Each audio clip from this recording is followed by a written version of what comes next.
bukan sebuah karangan ataupun proses pembuatan film.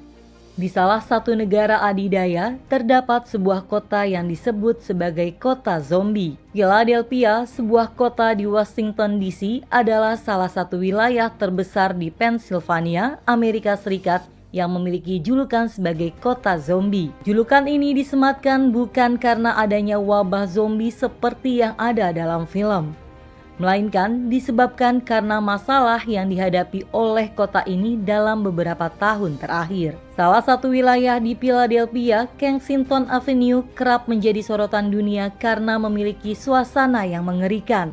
Di media sosial misalnya, banyak beredar video yang merekam tingkah aneh penduduk Kensington layaknya seorang zombie. Julukan kota zombie yang disematkan untuk Philadelphia tentu menimbulkan pertanyaan bagi sebagian orang. Mengingat Philadelphia pernah menjadi ibu kota Amerika Serikat sebelum akhirnya dipindahkan ke Washington DC. Lantas, apa penyebab Philadelphia disebut sebagai kota zombie? Legenda ini berawal dari cerita tentang seorang dokter pada abad ke-18 bernama Dr. William Smith yang konon melakukan eksperimen ilmiah terhadap mayat manusia. Cerita ini telah berkembang menjadi sebuah mitos urban tentang kebangkitan mayat atau aktivitas zombie di daerah tersebut. Meski hanya mitos, tetapi legenda ini membuat julukan kota zombie melekat pada Philadelphia. Namun cerita lain muncul. Philadelphia merupakan salah satu kota terbesar di negara bagian Pennsylvania, Amerika Serikat, dan juga termasuk kota terpadat di Amerika Serikat. Kota ini mendapat julukan kota zombie karena penduduknya banyak yang berperilaku aneh di luar kontrol dan berkeliaran di jalanan. Kondisi ini diperparah lagi oleh kondisi lingkungan kotor Philadelphia. Banyak orang di kota ini yang tingkat kecanduan narkobanya sangat parah.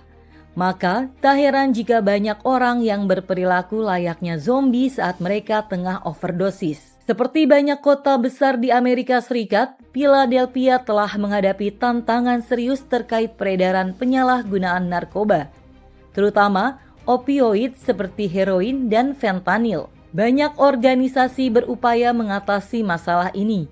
Namun, masalah narkoba tetap menjadi isu yang signifikan di kota tersebut. Kensington menjadi salah satu kota darurat narkoba jenis heroin.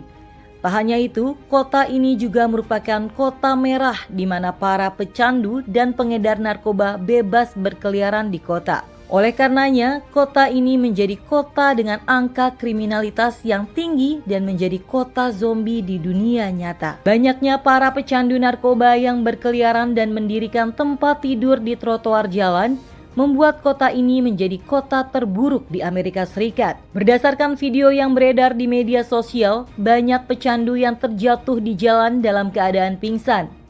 Lalu, sebagian besar lainnya berperilaku seperti zombie, yakni berjalan terhuyung-huyung dengan kepala tertunduk. Sementara itu, pengguna narkoba lainnya banyak yang mengalami luka terbuka di tangan, lengan, kaki, dan kepala. Dalam video yang beredar itu juga memperlihatkan bagaimana kondisi jalanan terlihat kotor penuh dengan sampah, jarum suntik yang digunakan para pecandu narkoba berserakan di jalanan. Pagar dan tembok bangunan penuh coretan.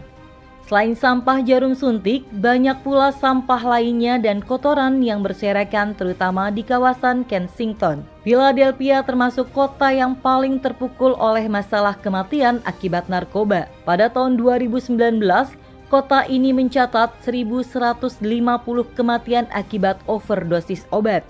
Angka itu naik menjadi 1.214 pada 2020 dan diperkirakan mencapai 1.250 pada 2021.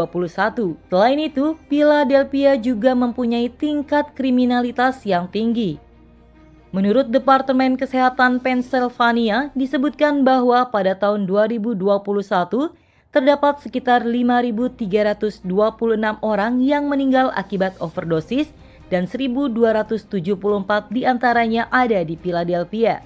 Sedangkan menurut Drug Enforcement Administration menyebutkan bahwa mayoritas orang yang mengalami overdosis adalah orang Hispanik dan kulit hitam. Hal ini selaras dengan mayoritas penduduk kota Philadelphia yang terdiri dari orang Hispanik terutama di bagian barat. Sebagian besar warga yang menempati kawasan pinggiran kota adalah pecandu narkoba. Mereka merupakan tunawisma hingga tunasusila yang tidak memiliki rumah bahkan tempat untuk sekedar berteduh. Sebagian dari mereka mendirikan tenda-tenda di pinggir jalan sebagai pengganti rumah. Guna menanggulangi masalah tersebut, pemerintah sempat telah menyediakan penampungan untuk para pecandu narkoba tersebut. Namun, banyak pecandu yang tidak memilih tinggal di penampungan. Mereka justru memilih membuat tenda di pinggir jalan. Tentu hal tersebut membuat pemandangan kota terlihat kumuh.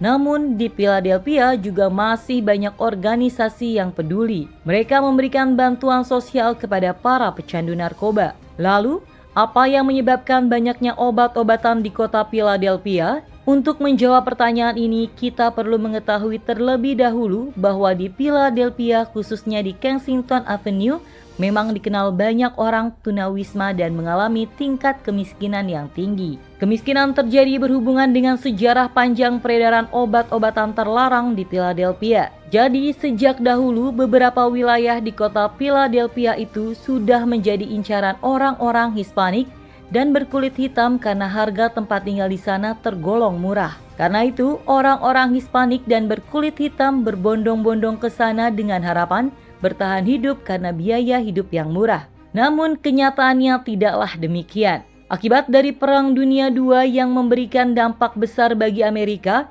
kota Philadelphia juga mengalami krisis ekonomi. Akibat krisis ekonomi ini, orang-orang yang berkulit putih memutuskan untuk pindah ke kota pinggiran agar bisa bertahan hidup di tengah krisis perekonomian mereka. Menurut sejarawan sosial Erich Schneider menyatakan bahwa di tahun-tahun itulah penyebaran heroin meluas di kalangan orang-orang Hispanik dan berkulit hitam di Amerika. Ditambah lagi pada waktu itu diskriminasi rasial yang ada di Amerika jauh lebih parah daripada sekarang. Orang-orang non-kulit putih memiliki kesempatan yang lebih sedikit dibandingkan orang-orang berkulit putih. Karena itu banyak yang mengambil jalan pintas dengan mengedarkan obat-obatan terlarang dengan harga murah dan dapat dibeli oleh siapa saja. Sayangnya, pada waktu itu pemerintah juga tidak terlalu memperdulikan peredaran obat-obatan terlarang.